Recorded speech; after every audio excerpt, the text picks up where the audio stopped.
ലോകസുന്ദരിമാരും 3 വിശ്വസുന്ദരിമാരും ഇന്ത്യക്കുണ്ടെങ്കിലും നമ്മളെ എല്ലാവരെയും സംബന്ധിച്ച് സുന്ദരി എന്നാൽ ഐശ്വര്യ റായ് എന്നാണ് അർത്ഥം. 29 വർഷങ്ങൾക്ക് മുൻപ് ശിരസിലണിഞ്ഞ ലോകസുന്ദരി കിരീടം ഇന്നും ഐശ്വര്യയിൽ നിന്നെടുത്തു മാറ്റാൻ ആരാധകർക്ക് തോന്നിയിട്ടില്ല എന്നതാണ് വാസ്തവം.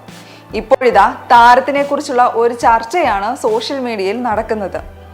ലോകസുന്ദരി എന്നതിനു പുറമെ ഇന്ത്യൻ സിനിമ ഇൻഡസ്ട്രിയിലെ ഏറ്റവും താരമൂല്യമുള്ള നടിമാരിൽ ഒരാളായി മാറാനും ഐശ്വര്യയ്ക്ക് സാധിച്ചു. 50 വയസ്സിനോടടുക്കുന്ന ഐശ്വര്യ യുവതാരങ്ങൾ പോലും തോൽക്കുന്ന സൗന്ദര്യത്തോടെ വെള്ളിത്തിരയിൽ വെല്ലുവിളികളില്ലാതെയാണ് ഇന്നും തിളങ്ങുന്നത്. ഐശ്വര്യയുടെ സൗന്ദര്യം ബാഹ്യ ശരീരത്തിൽ മാത്രമാണ് എന്നും നടിയുടെ മനസ്സ് വളരെ മോശമാണെന്നുമുള്ള വിമർശനങ്ങൾക്ക് വഴിവെച്ചിരിക്കുകയാണ് ഈയിടെ വൈറലായ ഒരു വീഡിയോ. 2018 ഐശ്വര്യ പങ്കെടുത്ത ഒരു അഭിമുഖമാണ് ഇക്കഴിഞ്ഞ ദിവസങ്ങളിൽ സോഷ്യൽ മീഡിയകളിൽ ചർച്ചകൾക്ക് വഴിയൊരുക്കിയത്. 2018 റിലീസ് ചെയ്ത സിനിമകളിൽ ഏത് നടിയുടെ പ്രകടനമാണ് ഐശ്വര്യ റായ്ക്ക് ഏറ്റവും ഇഷ്ടപ്പെട്ടത് എന്ന ചോദ്യമാണ് വിവാദങ്ങൾക്ക് വഴിവെച്ചത്. തനിക്ക് ബഹുമാനം തോന്നിയിട്ടുള്ള ഒരുപാട് നടിമാർ സിനിമ ഇൻഡസ്ട്രിയിലുണ്ട് എന്ന് ഉത്തരം നൽകിയ ഐശ്വര്യ ആരുടെയും പേരെടുത്ത് പറയാൻ തയ്യാറായില്ല.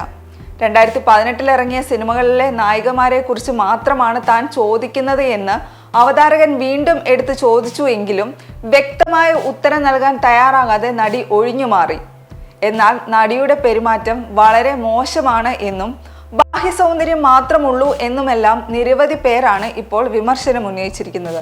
സമകാലികരായ നടിമാരോടുള്ള അസൂയയാണ് ഐശ്വര്യം കൊണ്ട് ഇത്തരം ഒരു പ്രവൃത്തി ചെയ്യിച്ചത് എന്നാണ് ചിലരുടെ വിലയിരുത്തൽ.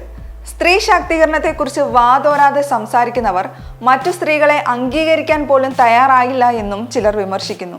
ഇൻഡസ്ട്രിയിലെ മുതിർന്ന നടിമാരിൽ ഒരാളായ ഐശ്വര്യ ജൂനിയർ താരങ്ങളെ ബഹുമാനിക്കാൻ തയ്യാറാകണം എന്നാണ് മറ്റു ചിലർ പറയുന്നത്.